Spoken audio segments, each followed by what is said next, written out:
સદગુરુદેવની જય. કે કહે બ્રિજે સુનો ભાઈ સાધુ, જન કા એક મર્મ બતાવું, ન જાત કી ચિંતા ન પાત કી, ગુરુ કી મહિમા એસી સુનાવું. કે આપણે ઇતિહાસની અંદર જે મોટા મોટા ઋષિમુનિઓ થઈ ગયા, એ લોકો જ્યારે નામનું અને જે સમાજ છે, જે ધર્મ છે, જે પરમાત્મા છે, એનું વર્ણન કરતાં એ રીતે કહેતા કે ધર્મ કે ધન કી એક એસી મહિમા બતાવું, કે જે ધનબળ છે.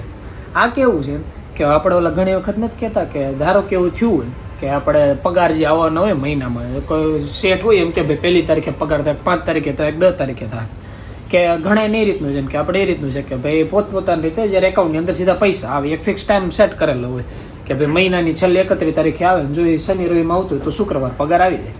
તો એ રીતે જે કંઈ પગાર આવતો હોય કે જ્યાં કોઈ પણ પ્રકારનું ધનબળ છે, જ્યારે આપણા ખાતામાં આવે છે કે સેઠ હોય આપણા હાથની અંદર પગાર આપે છે, જમા પૂંજી આપે છે, એ જ્યારે દે ત્યારે આપણે સમયની અંદર કોઈ એવું નથી જોવા જતા ભાઈ અત્યારે કયો કાળ હાલે છે, કયો ચોઘડિયો હાલે છે, કઈ તારીખ છે, કઈ વાર છે, કોઈ વસ્તુ નહીં. કે ઓલા નથી કહેતા કે જ્યારે કોઈ પણ જગ્યાએ જરૂર પડતી હોય ત્યારે સામેવાળા વ્યક્તિ આપણને મદદ કરવા તૈયાર થાય ને ત્યારે આપણે એ નથી જોતા કે ભાઈ અત્યારે આ કાળ હાલે છે કે આ ચોઘડિયું હાલે છે તો અત્યારે અમારે તમારી મદદ નથી જરૂર.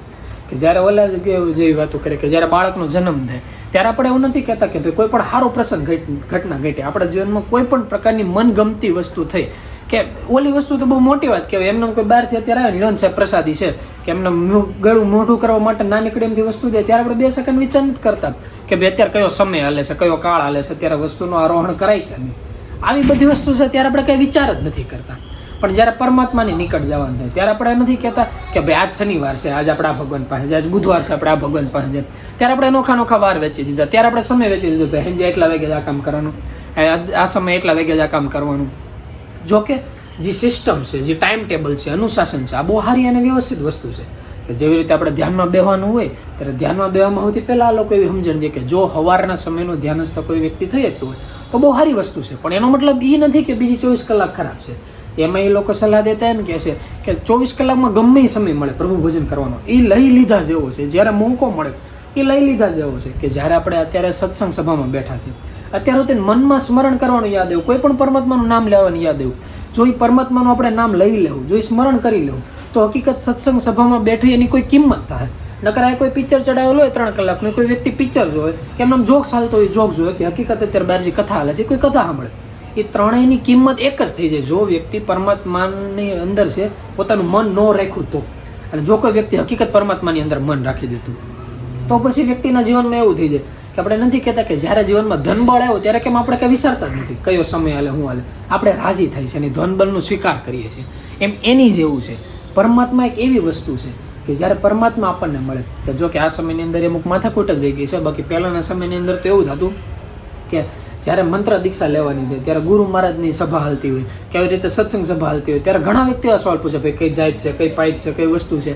પણ હકીકત જ્યારે કોઈ વ્યક્તિ જોબ કરવા જાય છે ત્યારે હાથની અંદર જ્યારે નોટ આવે છે ત્યારે આપણે એ નથી પૂછતા ભાઈ નોટ કયા વ્યક્તિ પાસેથી ગયેલી છે, આ કોઈ શુદ્ર પાસેથી ગયેલી છે, કોઈ વૈશ્ય પાસેથી ગયેલી છે, કોઈ બ્રાહ્મણ પાસેથી ગયેલી છે, કે એમાંથી કોઈ પણ જાતિ હોય, કોઈ પાતી હોય. નોટની કેમ કોઈ જાત નથી, એની કિંમત એક જ રખી હોય. એ ગમે એટલા વ્યક્તિના હાથમાંથી ફરે, ગમે એટલા જગ્યાએથી આવે કે જાય, એની કિંમત એમનેમ જ રહેશે. એવી રીતે જે એક આત્મા છે, આત્માની કિંમત એમનેમ જ છે. ગમે એ શરીરની અંદર જાય, કદાચ એ આત્મા છે એ રાવણના શરીરની અંદરથી જઈને આવી જાય કે રામના શરીરની અંદર જઈને આવી જાય, આત્માની જે શુદ્ધતા છે ને એ ક્યાંય જાતી નથી. જે સાચું કે ખોટું છે ને વ્યક્તિના કર્મ છે. કે જ્યારે રાવણે કોઈ અકર્મ કર્યા એટલે આપણે એવું કીધું ભાઈ આ શરીર તો રાક્ષસનું, તો આ ધંધો ન કરે. જ્યારે રામ હતા એને જ્યારે પુરુષોત્તમ જેવું કર્મ કરેલું ત્યારે આપણે એવું કહે ભાઈ આ શરીર છે આ પરમાત્મા રામનું છે, આની જેવા કર્મ કરે. જે કર્મ છે ને એ સાચા કે ખોટા છે. આત્મા ક્યારે સાચો કે ખોટો નથી હોતો, ક્યારે કોઈ શરીર સાચું કે ખોટું નથી હોતું. કારણ કે શરીર કઈ રીતે સાચું કે ખોટું હોય શકે? શરીર તો પરમાત્માએ બનાવ્યું. જો પરમાત્માની બનેલી કોઈ વસ્તુ સાચી કે ખોટી હોય જ ન હોય. બધી વસ્તુ જે મેળે બનાવી એ જે અવસ્થા છે એ જ અવસ્થામાં છે.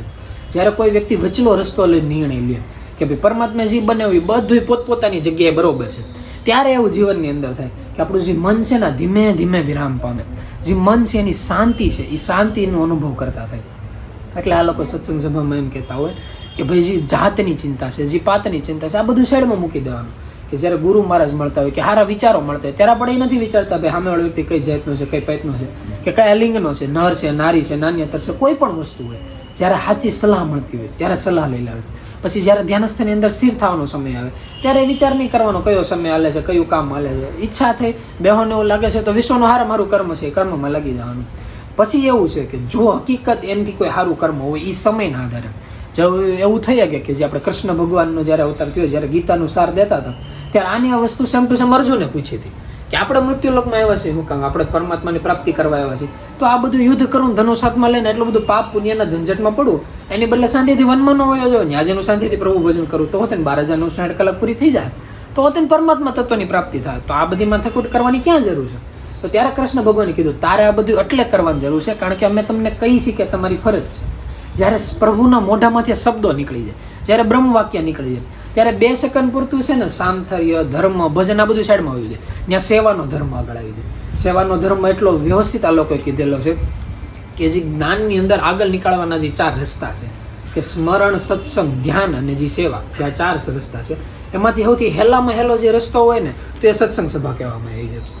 કે કોઈ પણ વ્યક્તિને કાંઈ પણ પ્રકારની કંઈ ખબર હોય કે ન હોય, જ્યાં કાંઈ સારા વિચારો દાખતા હોય, ગમે એ જગ્યાએ દેખતા હતા હોય, ગમે ધર્મમાં હોય, કદાચ એ લોકો હિન્દુ હોય, મુસલમાન હોય, શીખ હોય કે આપણા લેવલની વાત કરતા હોય, તો ઓલા નથી કહેતા કે ભાઈ સ્વામિનારાયણ હોય, વૈષ્ણવ હોય કે આપણે અત્યારે કેમ હનુમાનની જે આખી કથા હાલે છે, કોઈ પણ પ્રકારની કથા હાલતી હોય, ગમે ત્યાં જે સારા વિચાર મળતા હોય ને તો બીજી કોઈ પણ વસ્તુ કરવા કરતાં સારા વિચારો લીધા સારી વસ્તુ છે. એમાં જો આપણી પાસે નામ હોય, જો મંત્ર દીક્ષા હોય, કોઈ એકાદા શરીરમાં એકાદા કોઈ એવા સારા કર્મો થઈ ગયા હોય કે એનાથી પરમાત્માની નજર આપણી માથે પડી ગઈ હોય અને આપણને હાજી મંત્ર છે આ મળી ગયો હોય, ગુરુનો જે સાર છે એ સમજાઈ ગયો હોય, તો મનને સ્મરણમાં લગાડી દેવાનું. તો આ બીજો સ્ટેપ આવી જાય કે ઓલા નથી કહેતા કે સ્મરણ કરવું, આનાથી કોઈ સારી વસ્તુ નહીં. પછી ત્યાંથી ત્રીજો સ્ટેપ આવે કે જે પ્રભુ કહેતા હોય કે થાય તો 5 મિનિટ હોત ને ધ્યાનસ્થની અંદર સ્થિર થવાનું 24 કલાકની અંદર. પછી એનો જે સમય હોય એ રીતનો બતાવે કે ધીમે ધીમે કોઈ પણ વ્યક્તિ ધ્યાનસ્થની અંદર સ્થિર થાય તો અડધી કલાક, 5-10 મિનિટ, 10 મિનિટ, અડધી કલાક એમ કરતાં કરતાં 3 કલાકની એને સાધના કરવાની હોય કે જે યોગ હોય ને એને હાંધવાનો હોય. આમાં વ્યક્તિને જેટલી થાય ને એટલે ધીમે ધીમે કોશિશ કરતી જવાની હોય. તો આ રસ્તો છે ને, આ રસ્તાનો બહુ એવો ફાયદો સારો છે કે આ રસ્તો બહુ સેફ છે. પછી એનાથી જે ઉપરનો રસ્તો આવે ને એ સેવાનો રસ્તો છે.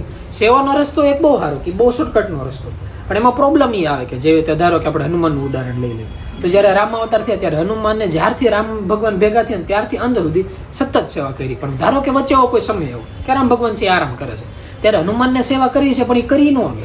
એમ એની જેવું છે કે ધારો કે આપણે જે કોઈ પરમાત્માને માનતા હોય, જે કોઈ ઋષિ મુનિને માનતા હોય કે આપણે ગુરુને માનતા હોય, હવે જે સમય એવો છે કે ત્યારે આપણે એને કંઈ દૂર રહેવાનું થયું છે.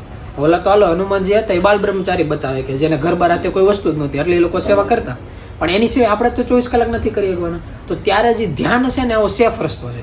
જેમ કે આપણે મોટા ભાગની જે જૂની પેઢી જોઈએ તો આપણે બાપાનું જે શરીર છે તો દેહાંત થઈ ગયેલું છે. ગુરુ અને શિષ્ય વચ્ચે ઘણી વખત શરીરના ઉંમરમાં એટલો ફરક હોય, 20 કે 20, 25, 75 વર્ષનું અંતર હોય કે જ્યારે ગુરુનું દેહાંત થઈ ગયું પછી શું કરવું? પછી ઓલા લોકો જાતા જાતા જે માર્ગદર્શન કે દેતા ગયા હોય ને એ માર્ગદર્શનને સેવાના રૂપમાં ઉપયોગ કરવાનો.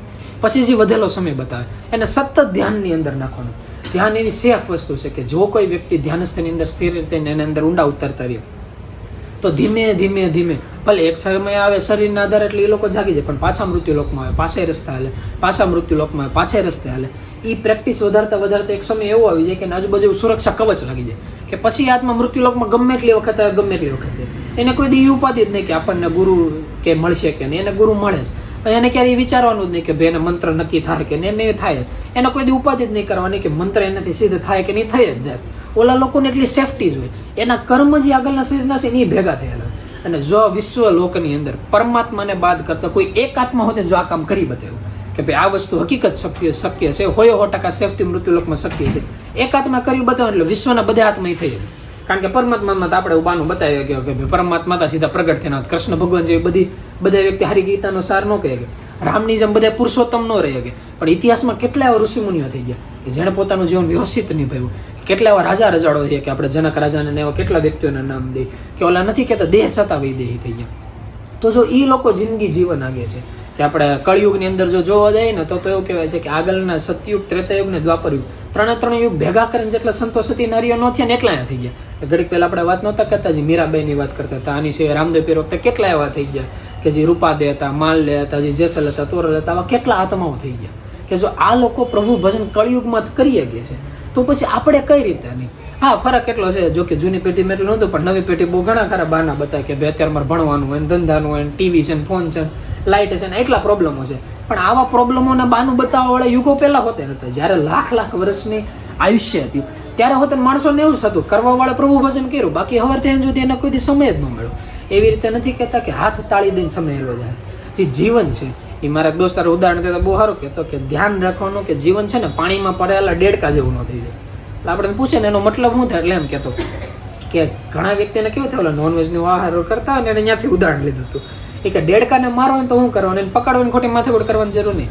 પાણી લેવાનું અને પાસે ડેડકો જાય ને એટલે પાણી એની ટેવ જ હોય, પાણીની અંદર ડૂબકી મારી પછી પાણીને ધીમે ધીમે ગરમ કરવાનું, સીધું ગરમ નહીં કરવાનું. ધીમે ધીમે પાણી ગરમ કરે એટલે કેવું થાય ખબર, જેમ જેમ સમય જાય ને એમ એને એમ લાગે અરે કેવું સારું વાતાવરણ છે, કેવું સારું વાતાવરણ છે, એમ જ પેડો રહે. એમ કરતાં કરતાં જે ગરમી હોય ને એના શરીરની ઉર્જા ખેંચવા મળે. ઉર્જા ખેંચતા ખેંચતા જ્યારે એને લાઇટ થાય કે બહુ મોડું થઈ ગયું, આપણા શરીરમાં એટલી બધી તેવડ નથી ઠેકડો મારીને બહાર નીકળે, પાણી બહુ ગરમ થઈ ગયું, ત્યારે હકીકત શરીરમાં તેવડ ન હોય. ત્યારે એ જે ડેડકો ની પાણીમાં રહે ને એનું જે આખું શરીર ને અહીંયા છોડી દે. આની આ વસ્તુ આપણા જીવનની અંદર થઈ છે કે સમયની અંદર નાનપણથી ભેગા થયા, બટા ભણ, બટા ખાલી 8મું ધોરણ છે, બટા 10મું ધોરણ છે, 12મું ધોરણ છે, પરીક્ષા છે, મહેનત કરે, ભાઈ કરી બધી મહેનત કરી, બટા કોલેજ છે મહેનત કરી, બટા હા જોબ કરવાની છે કરી, લગ્ન કરવાના છે કર્યા, સંતાન કરવાના એ કર્યા, વાહેલી પેઢીનું ધ્યાન રાખવાનું એ જ કર્યું. એમ કરતાં કરતાં જેટલા વ્યક્તિ દેખાય ને બધાએ કર્યું. આમાંથી કેટલા પરમાત્મા તત્વની પ્રાપ્તિ થઈ, આંગળીને વેઢે ગણી લઈએ. એટલે તેવી કઈ વસ્તુ છે, હવે કોઈ વ્યક્તિ એમ કે તો આ કંઈ નહીં કરવાનું, ખાલી સાધુ પુરુષ બની જવાનું, તો એવું નથી. ઇતિહાસમાં કેટલા એવા વ્યક્તિ છે ઘર બહારની અંદર રહેવા છતાં, બધી ફરજ નિભાવવા છતાં તો તેને પરમાત્મા તત્વની પ્રાપ્તિ કરી લીધી. એટલે એનો મતલબ એ થયો કે પરમાત્મા તત્વની પ્રાપ્તિ કરવા માટે આ ફરજ કે નડતી જ નથી. નડે છે એ ફરજની અરે મન લાગી રાખવું, કે જે કૃષ્ણ ભગવાન ગીતાના અંદરની સારની અંદર કહે છે કે કર્મ યોગી બનો. કર્મયોગીનો મતલબ એમ થાય જ્યારે આપણે કર્મ કરતા હોય ને ત્યારે કર્મની આશા ન રાખવી. આને સાચો સાર કહેવાય. આને સાચો સાર સમજ હોય તો આપણે એ રીતે સમજી શકીએ કે એક વખત એક નાનો અમથો છોકરો હોય, આ છોકરા એવું કે સાંભળવું હોય કે ભાઈ પરમાત્મા તત્વની પ્રાપ્તિ કરે એટલે મન બહુ શાંત થઈ જાય, આપણે જે ધારીએ કરીએ કે ઇતિહાસમાં ન સાંભળવું હોય કે જૂના સમયને ઋષિમુનિઓ તો આમ કરીને આમ અંજલિ સાઈટી પર્વતને મોટો કરી નાખો, પર્વતને નાનો કરી નાખો, આને આમ શ્રાપ દઈ દીધો, આને આમ વરદાન દઈ દીધું. આવું નોખું નોખું બહુ બધું સાંભળવું હોય કે ભાઈ અષ્ટસિદ્ધિ નવનિધિ કડે કરી નાખીને નોખા નોખા ચક્ર સિદ્ધ કરી નાખાને જે ધારે કરીએ. એટલે પોતે હવે સાંભળે નક્કી કરે કે ભાઈ આપણે પોતે આવી બધી વસ્તુ જોતી છે, મનની શાંતિ જોતી છે, પરમાત્મા તત્વનો અનુભવ કરવો છે. અને એને નોખા નોખા શબ્દો સાંભળ્યા, ભાઈ ધ્રુવ હતા નાની ઉંમરમાં પરમાત્મા તત્વનો અનુભવ કરી લીધો, પ્રહલાદ હતા આની સિવાય મોટી મોટી ઉંમરમાં હતા, સબરીબા હતા એને બહુ મોટી ઉંમરમાં પરમાત્મા તત્વ મેળવ્યું, કે આ બધું થઈ ગયું છે. એટલે એને નક્કી કર્યું કે આપણે એની માટે કોઈ વસ્તુ જોઈએ. એટલે એને ઇતિહાસ આખા ફળી મળ્યા. તો કોઈ પણ ઇતિહાસ ફળવો હોય ને, જો પરમાત્મા તત્વની પ્રાપ્તિ કરવી, ભગવાન જોતા હોય તો ભલે તમને કોઈ પણ ઉદાહરણ જોવા મળે, પણ એમાં બે વસ્તુ કોમન જ હોય. એ બે વસ્તુ કઈ છે? સૌથી પહેલી વસ્તુ તો એ કે જેટલા આત્માઓ છે ને ક્યાંક ને ક્યાંક કોઈ ને કોઈ રૂપમાં ગુરુ તત્વની પ્રાપ્તિ થઈ, ગુરુ મળ્યા. પછી જે ગુરુએ કીધું ને એવું 100% વ્યક્તિ પાલન કર્યું. બે વસ્તુ જે ભેગી થાય ને, જે સાચા જે ગુરુ છે આમ નહીં મળવા, અને ગુરુ કેમ કરવું, એટલે પછી એ વ્યક્તિની ઉપાધિ એને ન હોય, એની જે ઉપાધિ હોય ને એ જે ગુરુ તત્વ હોય નહીં કરે, એ ગમે રસ્તે જાય, એના રસ્તા બધા સાચા જ થઈ જાય. કે જે વસ્તુ કૃષ્ણ ભગવાન ગીતાની અંદર કે જે વ્યક્તિ 4 દિશામાં ખાલી મને જ જોવે છે, વ્યક્તિ ક્યારે ભટકી જ નથી શકતો. કે નાનું બાળક હોય આપણે ક્યાં ખોવાઈ જાય, કઈ રીતે ખોવાઈ જાય? રૂમની અંદર છે, રૂમની અંદર એ ગમે ત્યાં આંટા મારે, 4 દિશામાં ગમે ત્યાં જાય, કોઈ દિવસ ન ભટકી શકે. પ્રોબ્લેમ ક્યાં આવે કે જ્યારે એના માતા પિતાની નજરથી દૂર વયું જાય બાળક, ત્યાંથી પ્રોબ્લેમ આવે. અને આપણી નજર તો કેવી હોય, 2 ફૂટ 5 ફૂટ આ દિવાલ આડી આવે, ત્યાં પણ પરમાત્મા તત્વ છે ને એને 3 લોકની અંદર એની શાખા છે, કે જે 3 કાળ છે એની અંદર એની નજર છે. એની બહાર ક્યારેક અત્યાર સુધી જઈ જ નથી ગયું. તો એના જે મનગમતા જે આત્માઓ છે એ તો કઈ રીતે જઈ શકે? એટલે એની જરૂર છે. ક્યારે મનથી બીકની જરૂર નથી, પણ હારવારે કેવી સમજણી રાખવાની કે તો એટલા બધા આત્મા છે ભટકી કઈ રીતે ગયા? આ ભટકી એ રીતે ગયા કારણ કે એને ભટકવાની ઈચ્છા હતી. જ્યારે આ વાત મનની અંદર ફિટ થઈ જાય, કે જે આપણે વાત કરતા હતા એ રીતે જે એક બાળક હતો એણે નક્કી કર્યું કે ભાઈ આપણે એટલી અષ્ટસિદ્ધિ મેળવી છે ને એટલી નવનિધિ મેળવી છે અને ધર્મની સ્થાપના કરવી છે, જે કે મોટા મોટા શબ્દ આવતા હોય એ બધા એને સાંભળ્યા હતા. એટલે એને નક્કી કર્યું તો આમાં આપણે શું કરવું પડે? તેમાં એને ખબર પડી સૌથી પહેલાં કે ગુરુ વ્યવસ્થિત ગોતવાના. તો એ સમયની અંદર બહુ સારું હતું. એ જે રાજ્યની અંદર રહેતા હતા ને, એ રાજ્યના જે રાજા હતા ને બહુ વ્યવસ્થિત સ્વભાવના હતા. એટલે એ રાજાએ એવું નક્કી કરેલું કે કોઈ પણ ઋષિમુનિ જે આજથી ઘણા યુગો પહેલાં બધા રાજાની મગજની અંદર ફિટ હતું કે રખડતા ભટકતા ગમે ત્યાંથી એવા સમાચાર મળે કે ખૂણે ખાસ કે વધે કે આ સમયના એક ઋષિમુનિ છે એ આપણે નગરની અંદર પ્રવેશ કર્યો છે. એટલે પોતાની જે રાજગદ્દીઓની સાઈડમાં મૂકીને અને પોતે હાથ દોડતા દોડતા ત્યાં જાય, પગ પાડે. ત્યાં જઈને ઋષિમુનિને એમ કે તમારે જે વસ્તુ જોઈએ બધી તમને મળી જાય, કે તમારે આશ્રમ જોઈએ, ખાવાનું જોઈએ, પીવાનું જોઈએ, ગૌ જોઈએ, ધાન જોઈએ, જે જોઈએ બધું એ મળી જાય, ખાલી અમારું રાજ્ય મૂકીને કંઈ નહીં જતા. એટલે એ લોકોને એવી માન્યતા કે જો તેજસ્વી આત્માઓને સારા વ્યક્તિ અહીંયા હોય ને તો આપણું રાજપાટ બહુ સારું રહે, પ્રકૃતિ હોય એની કળા ખીલવી રાખે, કે જે પરમાત્મા છે આપણી ઉપર દેખરેખ રાખે, એટલે કોઈ આપણું જે રાજગદ્દી છે ને કોઈ લઈને ન જાય, બધે પોતપોતાની એક સેફટી રાખવાના. એમાં જે આ રાજા હતા નાના હોતા મનમાં એવું, એટલે એને મોટા ભાગના ઋષિમુનિઓને પોતાના રાજ્યની અંદર એવો વાસો આપેલો હતો. એમાં એને એક ધર્મગુરુ, એટલે એને ખબર હોય એટલા બધા ઋષિમુનિઓ છે મંદિરો અંદર, એ લોકો મત મતાંતર કરીને એમ કે પછી આ મોટા એટલે આ લોકો એની પાસેથી મંત્ર દીક્ષા લીધેલી. એટલે આજે સમજણ હોય ને ઓલા બાળકે સાંભળેલું કે ભાઈ આ રીતના ગુરુ છે, આપણે ત્યાં જઈને મંત્ર દીક્ષા માંગે ને ઓલા લોકો મંત્ર દીક્ષા દઈ જાય, પછી ખાલી મહેનત કરવાની હોય, ધ્યાનમાં બેહવાનું, સ્મરણ કરવાનું, બીજું કંઈ કરવાની જરૂર નહીં. એ સમયની અંદર ભણવતાર ધંધા તો કંઈ લાંબુ હતું નહીં, એટલે મસ્ત હાલ્યા. એટલે ભાઈ ત્યાં જાય, ત્યાં જઈને ગુરુ મહારાજને એમ કે મારે મંત્ર જોતો છે, તમે મને મંત્ર દીક્ષા દેવો ને. કે હા ભાઈ અમારું તો કર્મ જ છે, કોઈ હરચી સમજણ લે એટલે દેવું. એ કે તો તમે મને કહો, જ્યારે હું મંત્ર દીક્ષા લઉં ને પછી હું ધ્યાનમાં બેહવાનું ચાલુ કરું અને જેટલી તમે કહો એટલી મહેનત કરું તો કેટલા સમય પછી મને પરમાત્મા તત્વની પ્રાપ્તિ થાય, મને ક્યારે એટલા બધા ચક્ર જાગી જાય, ક્યારે હું તથાસ્તુ કહી ગયું, ક્યારે કોકને શ્રાપ દઈ ગયું, એ બધું ક્યારથી થાય. એટલે ઓલા લોકો કહે કે જો એવું હોય ને તો બધા એમ કે 3 કલાક ધ્યાનમાં બેહો ને 12 વર્ષ સુધી મહેનત કરવાનું, એટલે 12,960 કલાક થાય. એટલો સમય ધ્યાનની અંદર સ્થિર થઈ જાય એટલે તમને પરમાત્મા તત્વની પ્રાપ્તિ થઈ જાય. ઓલા લોકો કે બરોબર. એ કે હું હજી વધારે મહેનત કરું, તમારી સેવા ચાકરી કરું ને એક શબ્દની બહાર પગ ન મૂકું, જેટલી થાય એટલી મહેનત કરી રાખું તો એ કે તો 24 વર્ષ જેવું થાય. એટલે ઓલા કે તમારે કંઈક ભૂલ થતી છે. ધારો કે કામ કરીએ કે આપણે ભણતર મૂકી દઈએ, ઘર બાર બધું મૂકી દઈએ, સવારથી સાંજ સુધી તમારે સામે જ બેઠો રહો, તમે જે કહો ખાલી મિસારો કરો ને તે વસ્તુ લાવીને દો, બાકીનો બધો ટાઈમ ધ્યાનસ્થની અંદર સ્થિર, એની સિવાય કોઈ કર્મ જ નહીં કરવાનું, ખાલી પ્રભુ ભજન સિવાય કોઈ વાત નહીં, તો કેટલી વાર લાગે? એ કે તો આખું શરીર ટૂંકું પડી જાય. એ કે એટલી બધી વાર લાગે. એટલે આ કે આ વસ્તુ મને સમજાતી નથી, તમે મને સમજાવો. જો હું નોર્મલ મહેનત કરું તો કેમ 12 વર્ષ લાગે, બહુ વધારે મહેનત કરું તો કેમ 24 વર્ષ લાગે છે, અને આખું જીવન આની અંદર ઓછા વાર કરી દો તો કેમ જીવન ટૂંકું પડે છે? તો એવી કેવી આ મહેનત છે, નામની અંદર એવી કેવી મહેનત છે કે એટલી બધી મહેનત કરવાથી જેમ વધારે મહેનત કરીએ એમ સમય આગવાયેલો જાય. એટલે ત્યારે ઓલા લોકો સમજણ દેતા એમ કે ધારી લો કે એક વૃક્ષ છે, એક આંબો છે, આંબાની ઉપર એક કેરી લટકે છે. હવે કેરી છે ને વૃક્ષમાં ડાળીની અંદર સૌથી ઉપર લટકે છે, પણ નીચેથી તું જોઈ ગયો, વૃક્ષ બહુ સારું છે, આંબો જ છે, તમને ખ્યાલ આવી ગયો, ઉપર કેરી લટકે છે, અને ઉનાળાનો સમય હોય કેરી એકદમ પાકેલી છે, અને અહીંથી તમને એનું શરીર છે એ હોતે સારું દેખાય, ભાઈ મોટી કેરી છે, પાકેલી છે, નીચે સુધી સુગંધ આવે છે. એટલે તેવું શાંતિથી વિચાર કર કે જેમ જેમ તું ઉપર ચડતો એમ કરીને કેરી જો મારા હાથમાં આવશે તો હું એને શીરો કરીને ખાય, એને ગોટલા કરી, એને ફોડવા કરી, એનો રસ કરી, ભેગું ઘરે જાય, રોટલી ભેગું ખાય, ભાઈઓને ખવડાવે. એટલું બધું વિચાર કરતો જો તું વૃક્ષની અંદર ચડવા દો ગયો તો ક્યાંકથી ડાળી તૂટશે અને તું હેઠો પડશે. પછી તું પાછો ચડવા દે, પાછું મહેનત કરી, પાછું તારું મન જોલી કેરીની અંદર રહ્યું ને તો પાછો તું શરીરની આધારે સમયના આધારે હેઠો પડે. એટલે આ જે રસ્તો છે ને આ ખોટો છે. જ્યારે કોઈ પણ વ્યક્તિ ફળની આશા એ ગમે ત્યાં ખુદ પરમાત્મા તત્વની પ્રાપ્તિની આશા રાખીને હોતી ને પરમાત્મા તત્વના રસ્તા ઉપર હાલવું ને એ હોતે ને ખોટું છે. કે જેટલા ઋષિમુનિઓ આવેલા, ભલે શરૂઆતની અંદર એમ એ રીતે આવેલા કે ભાઈ આપણે પહેલાંના ઇતિહાસની સમયની અંદર એક બહુ મોટો પ્રોબ્લેમ નહીં હતો કે જે રાક્ષસોનો સમય હતો, કે ગમે ત્યારે ગમે વ્યક્તિ દેખાણાથી પકડીને ખાઈને ને એમને હાડકા નાખી દેવા, એક એ સમય હતો. પછીનો થોડોક સમય હારો થયો તો પશુ પક્ષીનો સમય એટલો ભયંકર હતો કે ગમે ત્યાં એરવું હોય, વિષય હોય કે વાઘ કે સિંહ હોય, આવીને કોઈ પણ વ્યક્તિનું ભક્ષણ કરી જતા. એટલે એની બચાવ માટે એવું થતા કે એ સમયની અંદર કોઈ મોટા ઋષિમુનિઓ હોય ને એને ઓજ અને તેજ હોય કે એની જે બોર્ડર હોય ને બોર્ડરની અંદર કોઈ પણ હિંસક પશુ પક્ષી કે રાક્ષસ ન આવે. એટલે આ લોકો કેવું કરે, પોતાનો જીવ બચાવે એની અંદર વયા જાય, પછી ત્યાં જઈને કાંક તો કામ કરવું પડે. એટલે ઓલા ઋષિમુનિઓની સેવા કરે. એમ સેવા કરતા ધીમે ધીમે અડધા ઋષિ બન્યા હોય. એમ એની જેવું હતું કે જ્યારે કોઈ પણ વ્યક્તિને પ્રોબ્લેમ છે ભલે રસ્તે વહી ગયો, પણ જ્યારે પ્રોબ્લેમ પૂરા થઈ ગયા, જ્યારે વ્યક્તિની ઈચ્છા પૂરી થઈ ગઈ, પછી વ્યક્તિ શું કરે છે ત્યાંથી નક્કી થાય કે ઓલા જેવું છે કે જે વ્યક્તિના કાંડામાં જોર નથી એને કોઈક લાફો મારીને એમ કહે કે જવા દીધો તો બધા વ્યક્તિ દાંત જ કાઢે. પણ જેને ખબર છે કે જેના કાંડામાં પૂરેપૂરું જોર છે અને સામેવાળો વ્યક્તિ એને સામે ગમે કંઈ કહે તો એને એમ નક્કી કરે કે કંઈ નહીં, એટલે માફ કરો, નાનો છોકરો છે ને, તો બધા વ્યક્તિના માન સન્માનની દ્રષ્ટિએ જોવે. એમ એની જેવું છે કે જ્યારે આપણી પાસે કાંઈ નથી, જ્યારે આપણે કોઈ વસ્તુ નથી કરી શકીએ ત્યારે ગમે એટલા ફૂફાડા મારવાનો કોઈ મતલબ નથી. જ્યારે બધું છે ત્યારે સ્થિરતાનો અનુભવ કરો, એને શાંતિની વ્યાખ્યા કહેવાય. કે જે નામ છે આ નામ આપણને એ સમજાવે છે કે કરતા હરતા કુદરત પરમાત્માજી છે અને ગુરુ મહારાજી જ છે. આપણે ક્યારે કોઈ કરી જ ન થકતા. જ્યારે એનું સ્મરણ કરીને કોઈ પણ વ્યક્તિ ગમે એ કર્મ કરે ત્યારે એ સમયની અંદર એવું થાય કે જે સમયે જે કર્મ કર્યું ને એ જ સમયે એનું સ્મરણ થયું. એટલે જ્યારે એનું ફળ પાકે ને ત્યારે વ્યક્તિનું જે મન હોય ને સ્મરણની અંદર હોય. ઇતિહાસનો અટલ નિયમ છે. એટલે આપણે એવું કહેવાય છે કે ગમે એ કર્મ કરો ને કોશિશ એવી કરવાની કે મનને સ્મરણની અંદર લગાડતું હોય, મનને સ્મરણની અંદર લગાડતું હોય. ધીમે ધીમે થાય એવું કે 100% જો આપણે સવારથી સાંજ સુધીનો સમય જતો હોય એમાં એકાદા બે તો શ્વાસ ભરાય છે કે નહીં.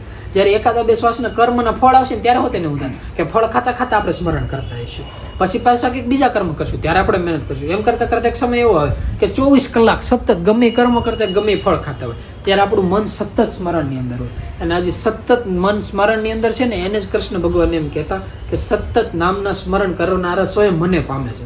એ વસ્તુ એ જ કહેવા માંગે છે કે જ્યારે કોઈ પણ વ્યક્તિનું દેહાસ છૂટે, કે જ્યારે વ્યક્તિનું શરીર હોતે ને શાંત થાય, ત્યારે જ્યારે શરીર શાંત થાય ને ત્યારે એવું નક્કી થાય કે છેલ્લા શ્વાસે વ્યક્તિ જેની ઈચ્છા કરે ને ઈચ્છામાં એનું પછીનું શરીર વયું જાય કે એને શરીરમાં એને પાછળનું શરીર હોય ને ઈચ્છાના આધારે મળે.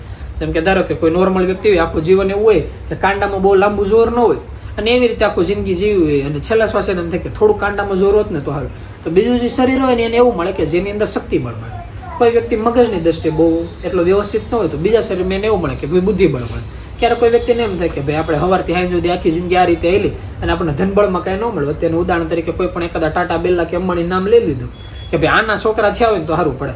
પછી થાય એવું શરીરના આધારે ઓલા લોકો કોઈ બીજા લાખચોરસીઓની મળે તો આ લોકો એના સંતાન થઈને આવે. એને એવો ખ્યાલ ન આવે કે ભાઈ હર વખત ઓલા વ્યક્તિના સંતાન થવું જરૂરી નથી.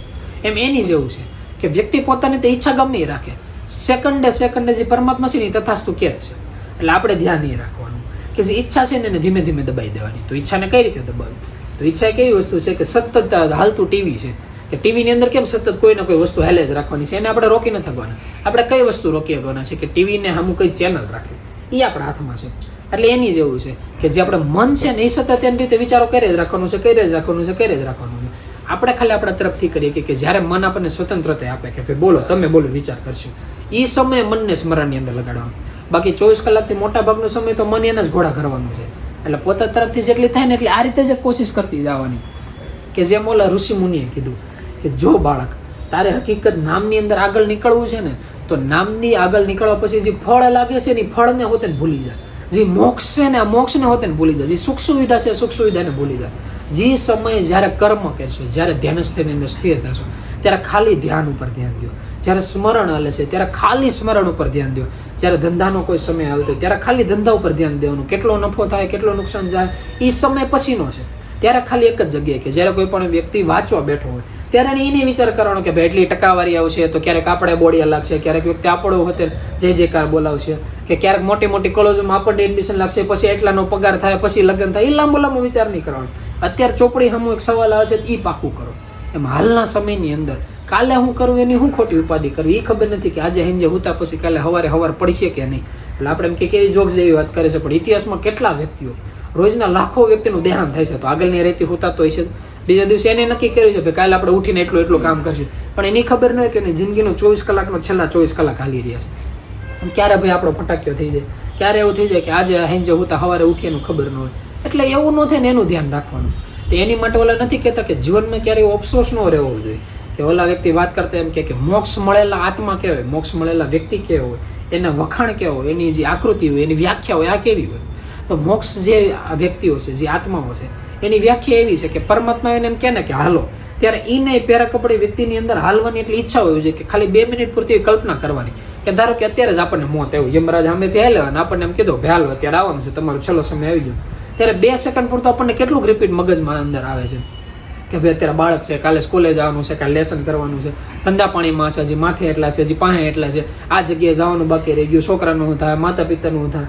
એ જેટલા શાંતિના વિચારો છે કે હજી તો બાળક એટલા વર્ષનું છે, એનું ધ્યાન કોણ રાખશે, એ જેટલા વિચારો છે જ્યારે આપણા મનની અંદર એવું થવા મળે કે બધા કર્મ તો ન કરવાના હોય પણ ફળની આશા રેખા વગર કર્મ કરવાના હોય, એમ કરતા થાય ને ત્યારે વ્યક્તિ હકીકત કર્મયોગી બને. એટલે એ એક શીખા જેવું છે કે જિંદગીની અંદર જ્યારે એમ થાય કે કરવું હોય ત્યારે ખાલી મનને સ્મરણમાં રાખીને જે આગળની યાત્રા હોય ને એ કરતી રહેવાની હોય.